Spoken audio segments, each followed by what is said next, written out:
요한복음 11장입니다. 요한복음 11장 38절부터 44절까지입니다. 요한복음 11장 38절부터 44절까지입니다. 우리 한 목소리로 함께 봉독하겠습니다. 이에 예수께서 다시 속으로 비통히 여기시며 무덤에 가시니 무덤이 굴이라 돌로 막았거늘 예수께서 이르시되 돌을 옮겨 놓으라 하시니 그 죽은 자의 누이 마르다가 이르되 주여 죽은 자가 나흘이 되었음에 벌써 냄새가 나나이다.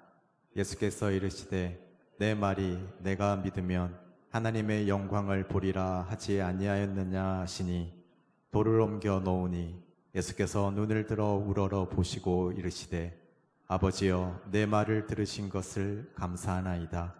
항상 내 말을 들으시는 줄을 내가 알았나이다. 그러나 이 말씀하옵는 것은 둘러선 무리를 위함이니 곧 아버지께서 나를 보내신 것을 그들로 믿게 하려 함이니이다. 이 말씀을 하시고 큰 소리로 나사로야 나오라 하시니 죽은 자가 수족을 배로 동인 채로 나오는데 그 얼굴은 수건에 쌓였더라.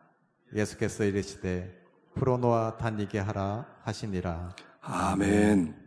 잠깐 기도하겠습니다. 하나님 아버지, 감사합니다. 근본의 가을 사경회를 통해서 저희들에게 다시 말씀해 주신 것 감사합니다. 그 말씀 마음에 새길 수 있도록 도와주시고 그 말씀의 다스림을 받고 그 말씀대로 순종하는 복된 주님의 자녀들 다 되게 하여 주옵소서. 이 시간에 하나님의 말씀 듣고자 합니다. 마음문 열어주시고 오늘 겸손한 마음 주시고 은혜 받을 수 있는 복된 시간이 되게 하여 주시옵소서. 예수님의 이름으로 기도하옵나이다. 아멘. 할렐루야. 우리 사경회를 은혜 가운데 잘 마쳤고요. 오늘은 사경회 받은 은혜 말씀을 잠깐 새기는 시간을 갖도록 하겠습니다. 우리가 하나님의 말씀은 자꾸 반복해서 들어야 돼요. 우리 하나님께서 우리에게 주신 교육은 뭐냐면 반복 교육이세요. 반복해서. 여러분, 지식이 부족해서 구원을 못 받는 것 아닙니다. 지식이 부족해서 신앙생활을 못하는 것도 아닙니다. 새김질하지 않아서 그렇습니다. 하나님의 말씀은 뼈에 새기는 거거든요. 마음판에 새기고 뼈에 새기고, 그래서 들은 말씀을 또 듣고 또 듣고 또 듣고, 그럴 때 반복될 때 그 말씀이 새겨지는 거예요. 그래서 새김질 기도를 많이 하셔야 되고요. 듣고 또 들으셔야 돼요. 저거 들었지, 나 저거 알지. 지식으로는 구원을 받는 게 아니고요. 그 지식이 양식으로 변해야 됩니다. 지식이 양식이 되려면 새김질을 해야 돼요. 우리가 음식을 먹으면 음식을 우리가 잘 씹습니다. 우리가 잘 씹고요. 우리 이가 굉장히 많잖아요. 이가 28개입니까? 근데 그 중에 10개 빼놓고 나머지는 다 어금니래요. 저는 어금니가 몇 개 아닌 줄 알았더니 10개 빼고 다 어금니래요. 다 씹으라는 거예요. 그래서 음식을 잘 씹는 사람이 건강하고, 그래서 힘도 잘 쓰고, 근데 잘 씹지 않으면 소화가 안 된다는 거죠. 그래서 우리가 하나님의 말씀을 자꾸 씹어야 되겠습니다. 그래서 이번에 한 말씀을 잠깐 한번 되새기도록 하겠습니다. 자, 먼저 10장 10절을 한번 읽어보겠습니다. 10장 10절 시작. 도둑이 오는 것은 도둑질하고 죽이고 멸망시키려는 뿐이요 내가 온 것은 양으로 생명을 얻게 하고 더 풍성히 얻게 하려는 것이라. 도적이 오는 것은 도둑질하는 겁니다.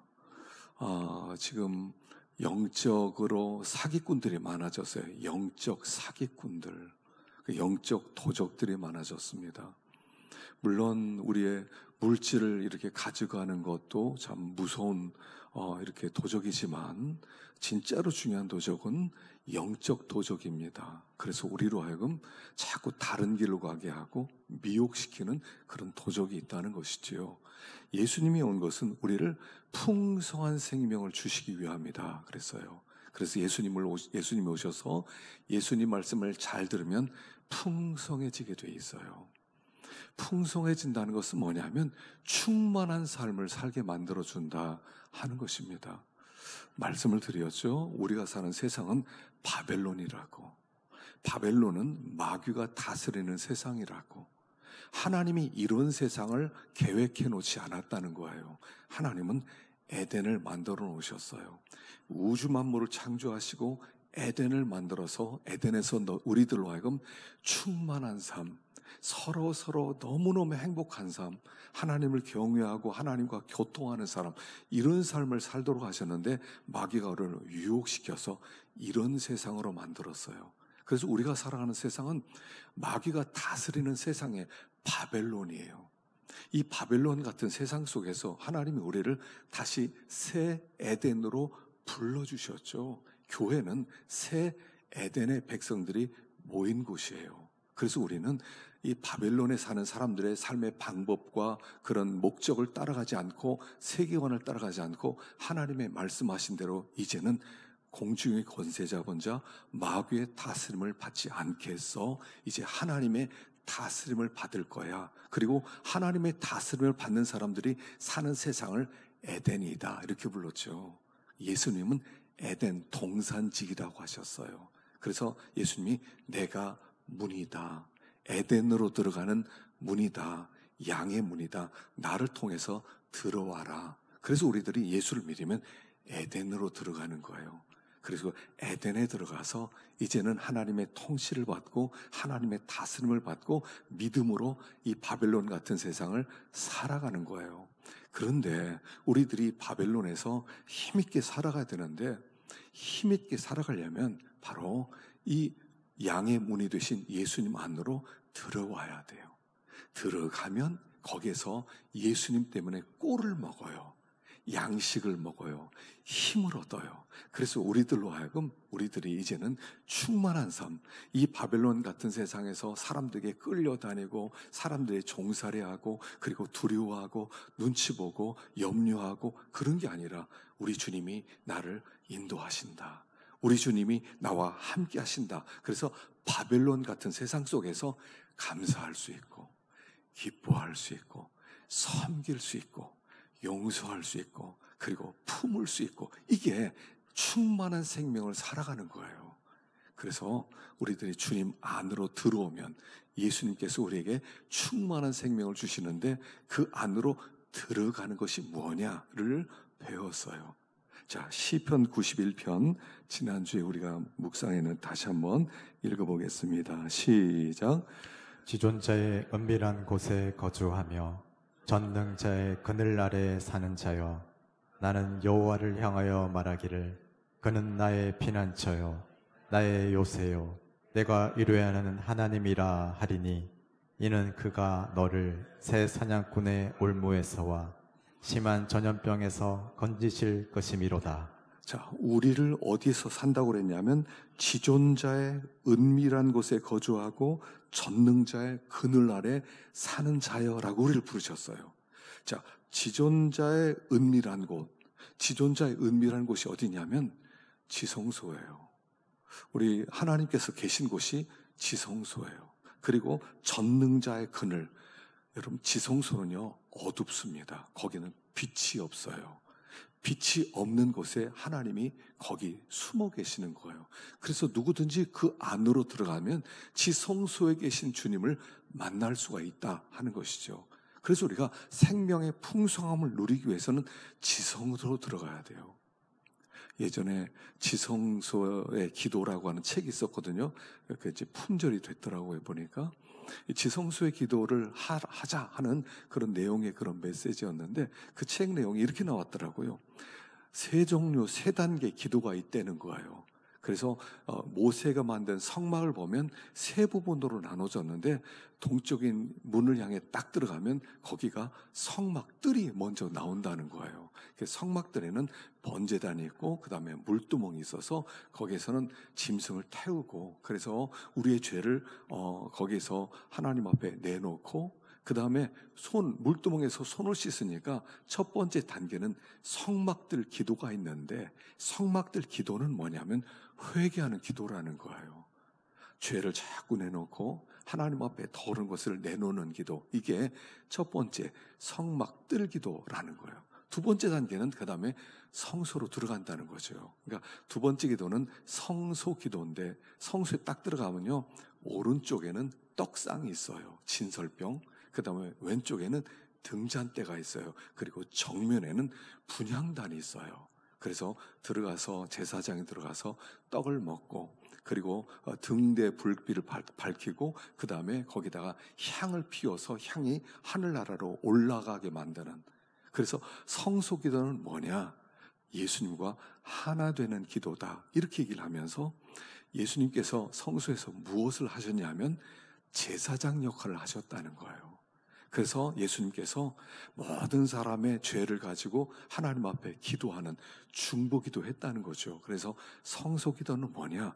중보기도가 하는 거다. 중보기도를 드리는 거다. 그래서 하나님 앞에 이웃을 위해서, 또 교회를 위해서, 또 나라와 민족을 위해서 그렇게 기도하는 것이 성소기도다. 그게 두 번째 기도다, 이렇게 썼더라고요.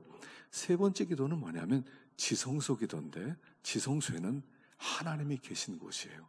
거기는 빛이 없어요. 캄캄해요. 하나님께서 캄캄한 곳에 계세요. 그래서 그 하나님을 만나려면 거기로 들어가야만 한다는 거예요.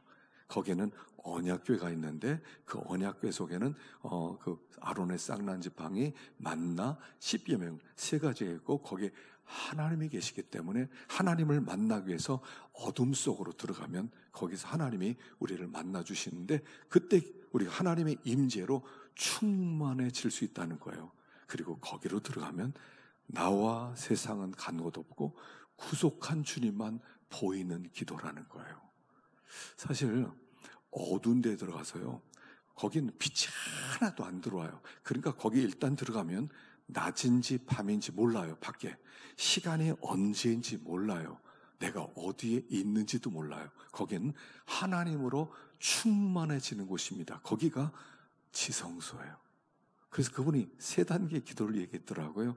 첫 번째 성막들 기도로 시작해서 성소 기도를 했다가 지성소로 들어가서 거기서 하나님을 만나라. 근데 하나님을 만나려면 그럼 하나님이 그래 나 여기 있어 이렇게 나오는 분이 아니라는 거예요. 거야 있으면 하나님이 그곳에서 말씀으로 임재하신다는 거예요. 하나님 만나려면 시간을 좀 많이 들이라는 거예요. 그래서 오래 기다리는 가운데 하나님께서 임재해 주시는, 마치 모세가 시내산에 올라가서 율법을 받을 때 6일 동안 하나님이 침묵하셨는데, 조용히 침묵하고 하나님으로 충만해질 때 하나님을 만날 수가 있다. 그러면 생명이 충만해진다. 어떤 상황에서라도 감사가 나온다. 어떤 사람도 품을 수가 있다. 사람의 마음은요, 이게 속이 좁아서 이게 시험에 한번 들면 한 사람도 용납이 안 돼요. 그러나 마음이 한번 열리면요, 온 세계를 품을 수 있는 넓은 마음이 되는 거예요. 그래서 지성소의 기도를 드리게 될 때 우리가 충만한 생명을 누릴 수가 있다. 이 바벨론에서 하나님의 살아계심을 드러낼 수 있다 하는 것을 첫 번째로 생각해 보았습니다. 자, 두 번째 11장 8절 읽어보겠습니다. 11장 8절 시작. 제자들이 말하되 랍비여, 방금도 유대인들이 돌로 치려 하였는데 또 그리로 가시려 하나이까? 예수께서 대답하시되 낮이 12시간이 아니냐? 사람이 낮에 다니면 이 세상의 빛을 보므로 실족하지 아니하고. 자, 예수님께서 그 유대에서 돌을 맞을 뻔했죠. 나와 하나님은 하나다. 그러니까 네가 신성 모독자다. 그리고 돌로 치료할 때 겨우 빠져나와서 벗어났습니다. 갈릴리로 돌아왔습니다. 그런데 나사로가 죽었다는 얘기를 듣고 자, 나사로 살리러 가자. 그러니까 제자들이 아니 우리를 돌로 치려 죽이려고 그랬는데 거기로 위험하게 또 들어갑니까?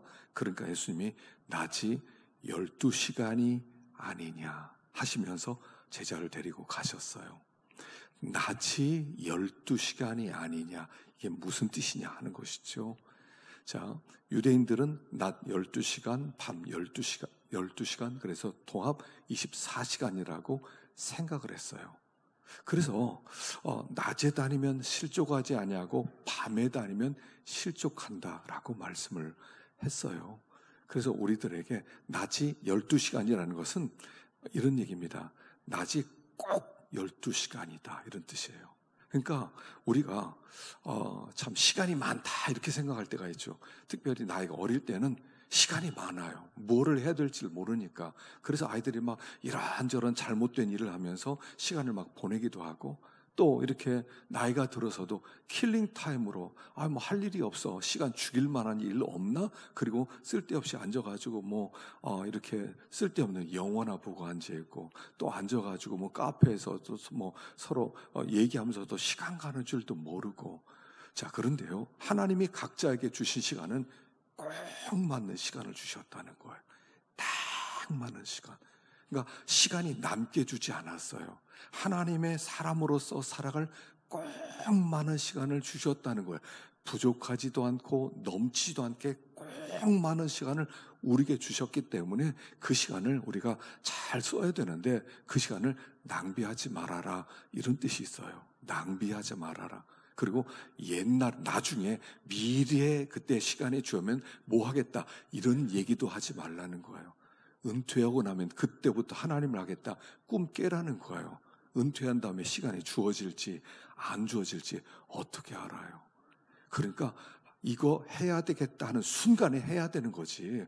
그거 나중에 한번, 싫은 일, 우리가 싫은 일을 자꾸 미루잖아요. 그건 귀찮아, 힘들어, 피곤해. 나중에요. 그에게는 영원히 안 하겠다. 이런 뜻과 똑같다는 얘기죠. 그래서 시간을 좀 아껴라 말씀하는데, 에베소서에도 이 말씀이 있다고 그랬습니다. 에베소서 5장 16절 읽어보겠습니다. 시작. 세월을 아끼라 때가 악하니라. 그러므로 어리석은 자가 되지 말고 오직 주의 뜻이 무엇인가 이해하라. 술 취하지 말라. 이는 방탕한 것이니 오직 성령으로 충만함을 받으라. 세월을 아껴라. 때가 악하니라. 지금 때가 악하다는 겁니다. 악한 세대예요. 그래서 이 악한 세대에서 세월을 아끼려면 여기 있는 대로 하나님의 뜻이 무엇인가 먼저 이해를 해야 돼요.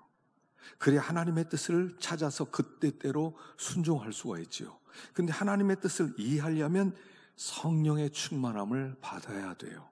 성령의 충만함을 받으면 하나님의 뜻을 이해할 수 있고, 하나님의 뜻을 이해하면 세월을 아껴서 하나님의 거룩하신 뜻을 이루어가는 복된 삶을 살아갈 수가 있다. 이런 뜻이라고 그랬어요.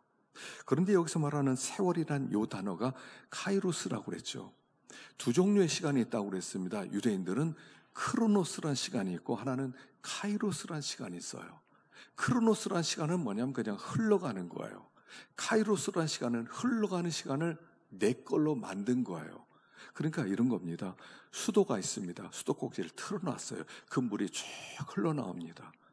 근데 그 물이 계속 흘러나오는 게 아니라 언젠가는 그치게 돼 있어요. 근데 수도꼭지에서 흘러나오는 물을 크로노스라고 불러요. 물을 틀면 막 가득. 사람의 시간이 그래요. 하여간 눈 뜨면 시간이 막 지나가요. 밤에도요. 우리 시간은요, 이게 저축이 안 돼요. 여러분, 시간을 저축할 수 있으면 얼마나 좋겠어요. 젊었을 때 시간을 좀 남겨서 노년에, 아니면 어렸을 때 시간을 좀 노년으로 좀 넘겨두면 얼마나 좋아요. 근데 시간을 그렇게 안 돼요. 계속 수돗물 나오듯이 계속 흘러가요. 그게 크로노스 시간이에요. 근데 그 중에서 물이 막 흘러가는데 이 물 아깝다. 설거지라도 해야지. 그리고 그 물로 설거지를 했습니다. 설거지에 쓰여진 물을 카이로스라고 불러요.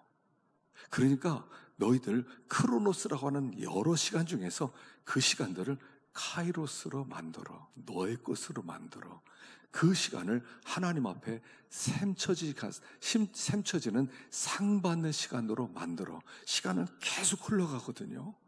내가 하나님께 예배를 드리겠어. 이 카이로스 시간이 되는 겁니다. 예배를 드리니까 막 흘러가고 아무것도 안 하고 놀고 뭐 그렇게 구경하고 이런 건 그냥 흘러갈 수 있어요. 그러나 예배를 드려야지 한 그 예배 시간은 카이로스가 되는 거예요.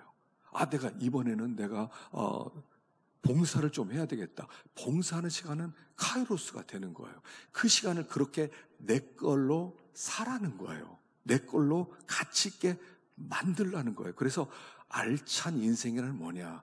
크로노스가 카이로스로 많이 바뀌어진 사람. 그게 카이로스적 참 하나님께 인정받을 수 있는 삶이다 하는 거예요. 이번에 우리 박봉남 장로님이 우리 교회 다음 주에 오셔서 세미나 하기로 하셨는데요. 약간 목욕탕에서 넘어지셨대요. 근데 넘어질 때 그냥 넘어진 게 아니라 모퉁이에 이 허리를 이렇게 부딪히셨대요. 그래서 갈비뼈가 몇 대가 나가셨대요. 그래서 안정을 해야 되기 위해서 병원에 입원했는데 이분이 열심히 너무 있어서 가겠다는 거예요. 오겠다는 거예요. 아, 나 괜찮다. 그냥 내가 와서 내가 세미나도 하고 내가 전도도 하겠다. 올 수 있다는 거예요. 근데 옆에 계신 다른 분이 그분 오면 안 된다.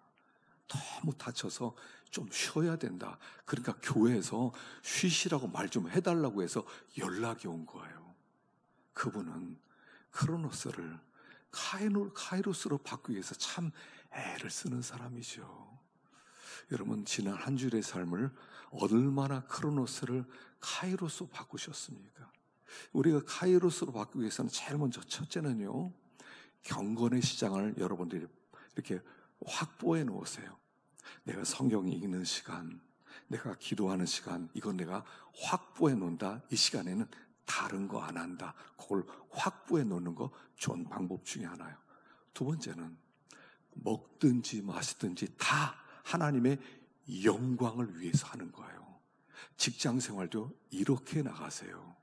직장에 나갈 때 내가 직장에서 돈 벌기 위해서 먹고 살기 위해서 간다. 이게 아니라 여기는 나의 선교지다. 하나님이 나를 이 직장으로 보냈다. 내가 여기에 하나님의 자녀로 들어간다.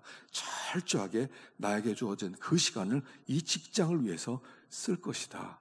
다른 사람보다 더 많이 일을 할 것이다. 나는 꾀부리고 수단 방법 쓰지 않겠다. 정말 그 사람들이 예수 믿는 사람은 다르구나 하도록 내가 일을 하겠다라고 직장에 들어간다면 그게 카이로스가 될 수 있는 거예요. 먹든지 마시든지 하나님의 영광을 위하여 할 때 그게 카이로스로 변할 수 있죠.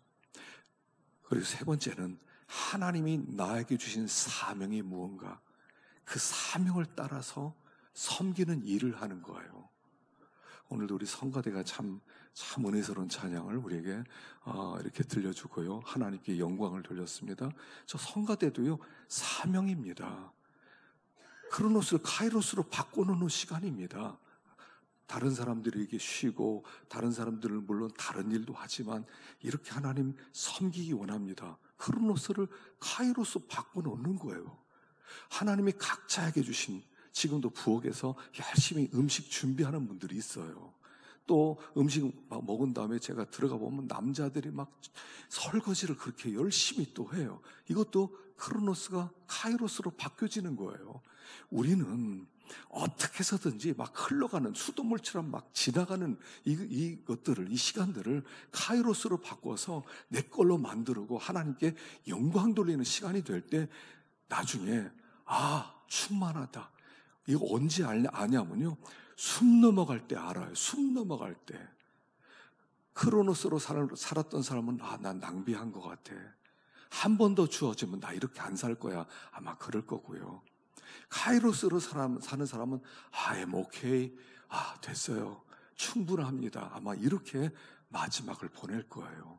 그러니까 크로노스를 카이로스로 바꿔라. 우리 주님이 그렇게 말씀하셨다는 것입니다.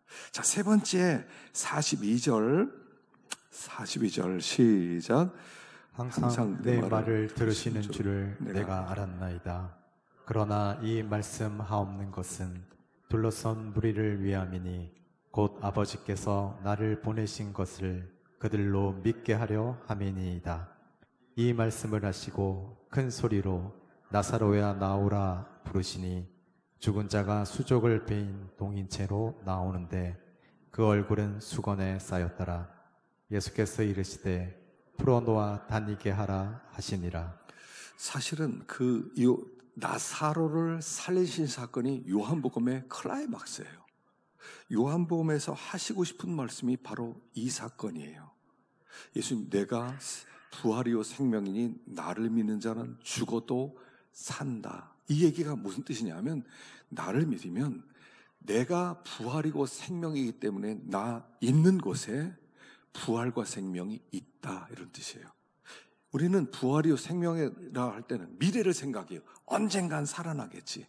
다 죽고 나중에 다 썩어 문드러졌다가 예수님이 오신 날 그때 부활할 거야, 이렇게 생각하는데, 이 말씀은 그런 뜻이 아니라는 거예요. 내가 부활이고 생명이기 때문에 나를 영접한 자는 여기에 바로 생명이 있는 거야. 그게 요한복음에 기록한 목적이거든요. 나를 믿는 자는 내 이름을 힘입어 생명을 얻게 하려 함이라. 그래서 이걸 지금 보여주는 게 나사로 사건이다 그랬죠. 그래서 예수님은 이렇게 말하는 거예요. 기도하시면서 내가 이 일을 하는 것은 모든 제자들, 모든 사람을 위해서 하는 겁니다 라고 얘기해요. 그러니까 나사로를 살린 사건은 뭐냐면, 너희들 죽은 사람 다 살릴 수 있어. 근데 내가 대표로 나사로 한 사람만 살린다.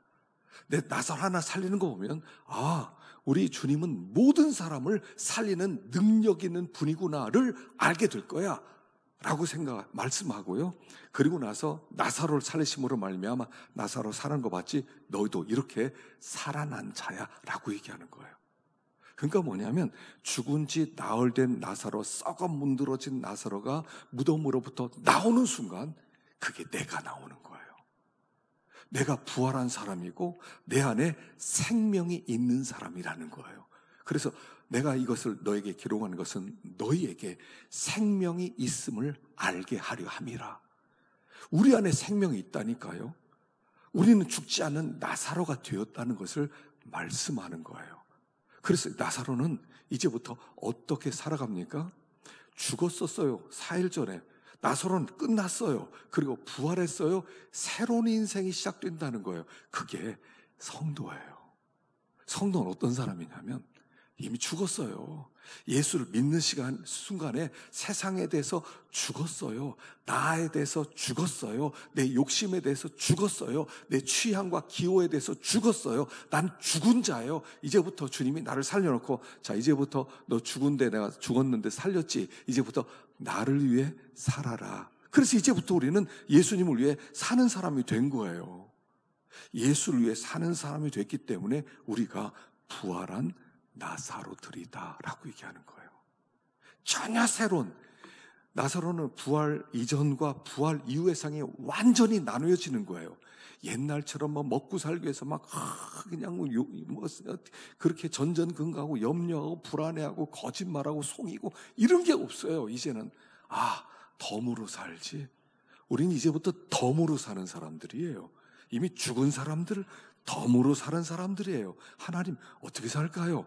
이렇게 해라. 오늘 이거 해라. 알았습니다. 오늘 이거 해라. 예, 알았습니다. 그렇게 살아가는 우리가 되었다는 거예요. 그럼 뭐 먹고 살아요? 여호와 이레 하나님이에요. 그게 여호와 하나님, 이레 하나님이에요. 뭐 먹고 살아요? 난 그래도 먹고 살아야 되잖아요. 나 열심히 일해야 돼요. 하나님 일도 중요하지만 먹고 사는 게 일단 우선 아니에요? 아니, 네가 나를 위해 살면 먹고 마시는 것 다 준비됐어. 다 예비해 놓았어. 싹 준비됐다. 걱정하지 마. 그래서 걱정 없이 하나님의 영광을 위해 살았더니 다 필요한 것들을 예비해 놓으신 것을 알게 되는 거죠. 그래서 우리가 부활한 나사로들이에요. 부활한 나사로들에게 우리 주님이 이제 풀어놓아 다니게 하라 그랬죠. 자유해라. 그 전에는 자유하지 못했어요. 율법에 매였어요. 그래서 히브리서 12장 1절 보겠습니다. 시작. 이러므로 우리에게 구름같이 둘러싼 허다한 증인들이 있으니 모든 무거운 것과 얽매이기 쉬운 죄를 벗어버리고 인내로서 우리 앞에 당한 경주를 하며. 자, 무거운 것과 얽매이기 쉬운 죄를 이제는 벗어버려라. 매이고 무겁게 걸어가지 마라. 다 내려놓아라. 그리고 다 내려놓고, 그리고 이제 자유인이 되어서, 우리가 인사를 자유인입니다 그랬잖아요. 자유롭게 믿음 생활해라. 억지로 시켜서 하지 마라. 이 세상엔 도덕과 윤리라는 게 있어요. 도덕과 윤리는 뭐냐면 체면 때문에, 사람들 눈치 때문에 어쩔 수 없이 하는 게 도덕과 윤리예요. 우리는 도덕과 윤리로 살아가는 사람이 아니에요. 억지로 뭐 하는 사람이 아니에요. 이제부터는 모든 걸 다 자원하는 마음으로 하는 거예요. 예수를 믿는다면 자원하는 마음으로, 시켜서 억지로 하는 게 아니에요. 신앙생활은요, 억지로 하면 너무 힘들어요. 그리고 그 일을 오래 못해요. 자원하는 마음으로 하는 거예요. 자원하는 마음으로 한다는 것은 뭐냐면 기쁜 마음으로 하는 거예요. 기쁜 마음. 여러분, 천국 가면요, 노동이 있어요. 어떤 사람 천국 가면 일 하나도 알고 놀기만 한데, 여러분 영원히 놀아보세요. 얼마나 힘들겠어요. 노는 것도요, 하루 이틀이지. 근데 그 일을, 천국 가면 일을 어떻게 해요? 천국 가면 이렇게 아마 일을 할 것 같아, 제 생각에는. 이제 예수님께서, 야, 얘들아, 이리 와 놀아. 그럼 그 최준왕 목사가 이제 죽었단다. 이제 천국으로 고소할 텐데, 최준왕 목사 집을 하나 준비해야 돼. 그래서 집 지을 때 함께 집 지을 사람 나와. 그랬더니 10명만 나와. 그랬더니 1000명이 나와요. 제가 집 지을게요. 아니 10명만 필요하다니까 제발 집 짓는데 저를 좀 사용해 주세요. 막 1000명이 10,000명이 막 몰려드는 거예요. 그 일을 제가 좀 하게 해달라고. 그래서 자원하는 마음으로 할 때 기쁨이 있는 거예요. 이게 자원이고요, 천국의 노동이에요. 하나님은 원래 우리에게 이런 노동을 주셨어요. 원래 에덴 동산엔 노동이 있었거든요. 만물을 다스려라 그랬거든요. 만물을 정복하라 그랬거든요. 그래서 이 개척하고 다스리고 에덴을 만들어가는 사명이 아담에게 있었단 말이에요. 그러니까 우리가 천국 가면 놀고 먹는 게 아니라 일을 하는데, 그 일은 어떤 일이에요? 자원하는 마음으로 일하는 거예요. 일하니까 너무 좋다. 여러분, 즐거움으로 일을 하면 그 일이 천국이에요. 천국. 억지로 시키잖아요. 월급 받고 하는 일은 오래 못해요. 월급 그만두면 안 해야지, 이러거든요. 근데 하나님 나라는요, 자원하는 기쁨이에요. 이게 자유인이에요. 신앙생활 하실 때 억지로 하지 마세요. 제 예배집은 제발 좀 나오세요.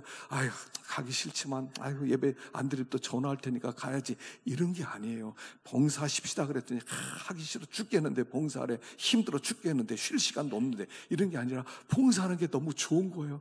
봉사하고 싶어. 참 일하고 싶어. 내가 일할 수 있단다. 너무 좋다. 그래서요, 하나님 교회에서는 다 뭐든지 자원하는 마음이에요. 즐거운 마음이에요. 이게 자유예요. 부모님을 모셔라 그럴 때 힘들어 죽겠는데 부모님을 모시라고 그래. 저 놓치네. 세상 빨리 죽지는 않고. 뭐 이런 게 아니라, 부모님을 모시게 되었구나. 정말 감사하다. 세상 떠날 때까지 후회 없이 잘 모셔야지. 부모님을 잘 모시는 거예요. 기쁨으로 하면, 그게 자원하는 마음으로 하면 기쁨이 되고, 그게 나한테 복이 되는 거예요. 하나님께 뭐 드려라. 또 드리래. 힘들어 죽겠네. 이게 아니라 막 드리고 싶은 거예요. 여러분, 이게 자원하면요, 다 기쁨이 되는 거예요. 어떤 어려운 사람이 있어요. 그 사람 참 먹고 살기도 어렵대요. 마음에 감동이 있어요. 내가 저 사람 100만 원 줘야지. 통장에 내가 많지는 않지만 100만 원 줘야지. 통장에도 100만 원 넣어놨습니다. 그리고 나서 그 사람 주면, 왜 그렇습니까? 안 받겠습니다. 그러면서 받으면서 감격을 해서 진짜 감사하다고, 이 은혜 잊지 않겠다고 그러면요, 죽을 때까지 기뻐요. 죽을 때까지요. 이게 자유인이에요. 주님이 다시 살아난 다음에 자유인으로 좀 살아가라. 억지로 하지 마라. 할 수 없이 하지 마라. 그게 기쁨이 돼야 된다. 그래서 하나님의 교회는요, 다 자발적이에요. 다 자원하는 마음으로 하는 거예요. 청소도요, 기쁨으로 해보세요. 내가 원해서 하면 청소도요, 노래가 나와요. 억지로 해서 당신 이번에 저거 하고 다음에 저거 하고 그래 보세요. 아, 힘들어 죽겠네 이러죠. 아, 힘들어 죽겠네. 아니, 신앙생활은요, 예수를 믿는 축복이 뭐냐면 자유예요, 자유. 이 자유라고요. 풀어놓아 다니게 해라. 더 이상 매여서 억지로 하지 마라. 기쁨으로 해라. 그래서 믿는 사람은요, 그냥 다 좋은 거예요. 천국 가면요, 좋은 거예요. 천국은 그래서 기쁨이 있는 거예요. 이 세상은 그런 기쁨이 없어요. 자유가 없잖아요. 부활한 나사로는 그때부터 자유예요. 다 기쁨으로 해요. 그러니까 무슨 일이 벌어져요? 유대인들이 죽은 나사로, 죽었다 살아난 나사로 보고 예수를 믿기 시작해요. 아, 죽은 나사로, 죽었다 부활한 나사로를 보면서 예수님 보면서 믿는 게 아니라 예수님이 살린 나사로 보면서 예수를 믿게 됐다니까요. 이게 우리 사명이고요. 우리가 기쁨으로 하나님 앞에 나오고 기쁨으로 예배를 드리고 기쁨으로 막 섬겨보세요. 사람들이 뭐가 그렇게 좋냐고 안 물어보겠어요. 그래서 믿게 되는 거죠. 신앙생활은 억지로 못합니다. 기쁨으로 하시라는 거예요. 내가 다시 살아난 나사로다 라고 말씀하세요. 자, 마지막 네 번째입니다. 12장 36절 읽어봅시다. 시작. 너희에게 아직 빛이 있을 동안에 빛을 믿으라. 그리하면 빛의 아들이 되리라. 예수께서 이 말씀을 하시고 그들을 떠나가서 숨으시니라. 이렇게 많은 표적을 그들 앞에서 행하셨으나 그를 믿지 아니하니. 빛을 믿으라. 그래서 빛이 아들이 되라. 그리고 예수님이 숨어버리셨대요. 왜냐하면 여기 37절에 있는 대로 이렇게 많은 표적을 그들 앞에서 행하셨으나 그를 믿지 아니하니. 안 믿으면 주님이 숨으세요. 자, 축복이 뭐냐면 하나님이 얼굴을 보여주시는 거예요. 민수기 6장 24절, 우리가 잘 아는 암송한 말씀이죠. 자, 마지막으로 읽어보겠습니다. 시작. 여호와는 내게 복을 주시고 너를 지키시기를 원하며 여호와는 그의 얼굴을 내게 비추사 은혜 베푸시기를 원하며 여호와는 그 얼굴을 내게로 향하여 드사 평강 주시기를 원하노라 할지니라 하라. 여호와께서 복을 주시는데, 우리를 보호해 주시는데 어떻게 지키시고 보호하시냐면 얼굴을 비치심으로 보호하시고요, 얼굴을 우리를 향해서 향하여 드심으로 말미암아 우리에게 평강을 주신다는 거예요. 얼굴 비춰주시는 게 복이에요. 예수를 믿으면 주님의 얼굴을 배우는 거예요. 근데 주님의 얼굴을 가리세요. 주님과 우리 사이에 막힌 게 없어야 되는데 종이만 있어도요 안 보여요. 그것은 주님의 얼굴을 가린 것과 같다는 거예요. 주님은 어떤 사람에게 얼굴을 가리세요? 주님과 우리 사이에 뭐가 막히면 하여간 얼굴이 가려져요. 근데 가장 얼굴을 가로막는 게 뭐냐면 인간의 교만이에요. 하나님이 제일 싫어하는 게 뭐냐면 하나님 노릇하는 사람을 싫어해요. 하나님 노릇해. 나 다 알아. 다 알아. 난 모르는 게 없어. 난 못하는 게 없어. 난 결심만 하면 다 하지. 그래? 내가 필요 없네? 하고 숨어버리세요. 너 다 안다면서 하고 숨어버리세요. 그럼 네가 아니까 알아서 해? 네가 할 수 있으니까 네가 알아서 해? 하고 하나님 얼굴을 숨기세요. 하나님의 얼굴 숨기시면요 숨이 막혀요. 신자는 숨이 막혀요.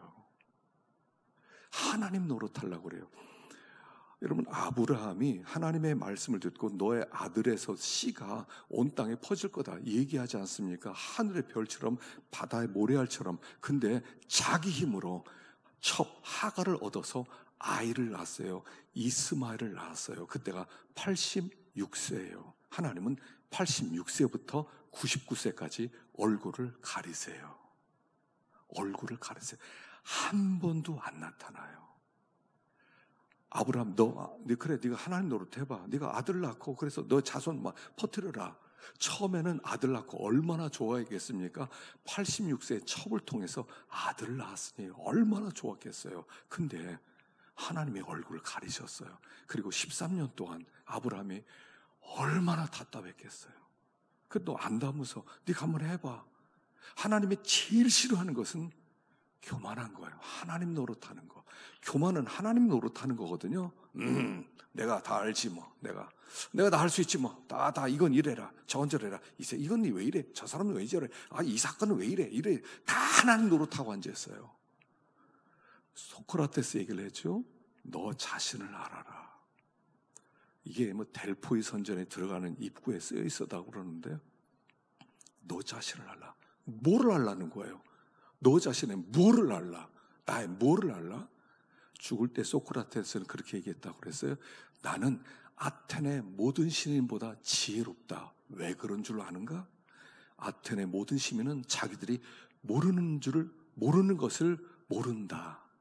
자기들이 무지하다는 것을 모른다. 그런데 나는 내가 무지하다는 것을 안다. 그래서 난 지혜자다. 이랬다니까요. 지혜로운 대답이에요.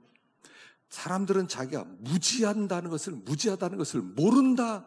근데 나는 내가 무지하다는 것을 안다. 그래서 나는 가장 지혜로운 자다. 이렇게 얘기했어요. 예수는 누가 믿어요? 무능한 자가 믿는 게 예수예요. 안다. 그럼 뭐라 믿어요? 기독교는요, 지식이 아니에요. 지식은 하나님을 안다고 하지만 몰라요. 기독교는 뭐냐면 하나님을 만나는 거예요. 하나님과 사는 거예요. 살아야 돼요. 사실은 성경 100번 읽는다고 그래서 하나님을 아는 것은 아니에요. 근데 100번 읽다 보면 하나님이 어떤 분인지 읽는 가운데 임재해 주시니까 알게 되는 거라는 뜻이지, 100번 읽었다고 해서 내가 다 아는 것은 아니라는 얘기예요. 우리 주님은 안다 하는 사람들에게는 얼굴을 가리세요. 알아? 알았어. 너 안다고 그랬지? 네가 네 길 가. 안다면서요. 안다는데 왜 여기 있는 거예요? 할 수 있다는데 왜 여기 있어요? 나가서 네가 할 수 있는 대로 하고 네가 아는 대로 살아가는 거지. 여기는요, 무능한 자들이 모이는 곳이에요. 하나님, 난 몰라요. 하나님, 나 아무것도 모르겠어요. 하나님, 내가 할 수 있는 거 아무것도 없어요. 하나님, 어떻게 하면 좋습니까? 오라 하는 사람들이 모여있는 곳이 여기예요. 그에게 하나님이 얼굴을 비춰주는 거예요. 너 정말 몰라? 알고 싶어? 예, 알고 싶어요.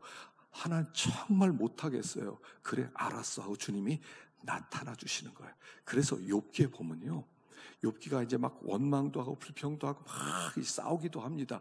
나중에 38장에 하나님이 나타나서 두 가지를 물어보는 거예요. 별별 얘기를 많이 하지만 두 가지를 딱 해요. 너 이거 알아? 내가 뭐 이거 했을 때, 내가 땅에 기초를 놓았을 때 너 어디 있었어? 너 알아? 너 할 수 있어? 두 가지를 물어봐요. 그때 욥이 항복해요. 하나님, 모르는 말을 제가 했습니다. 하나님, 저는 할 수 있는 게 없습니다. 그리고 욥에게 복을 주시는 거예요. 아는 게 없으셔야 돼요. 성철 승려도 세상 떠날 때 결국 이걸 깨닫고 죽었더라고 보니까. 내가 이 성철 승려는 불교계 최고의 거두입니다.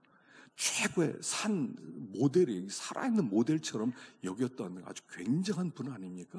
근데 자기가 죽을 때 보니까 아는 게 없다는 걸 알았던 거예요. 아니, 아는 게 없는데 내가 중생들을 인도한다고 했구나. 야, 나 지옥 가야 마땅하겠구나. 그게 열반성이었어요. 나 지옥 가야 마땅합니다. 그리고 죽었어요. 그러니까 불교애들은 또 대단한 열반성을 남겼다고 그러는데, 사실은요, 살아놓고 보니까 아는 게 없더라는 거야. 아는 게 없어요, 내가. 우리가 살아보면요, 안다고 생각하는 것이 진짜 아는 것인지도 모르겠더라고요. 그래서 그냥 가장 낮은 자리에서, 여러분, 기독교에는요, 교만할 수가 없어요. 절대로 교만할 수가 없어요. 천국 가서 이거 하는 사람들 있을 것 같으세요? 저건 죄 많고, 이건 이런 죄 적고, 저건 저런 적고, 이런 사람 천국 가면 큰일 나요.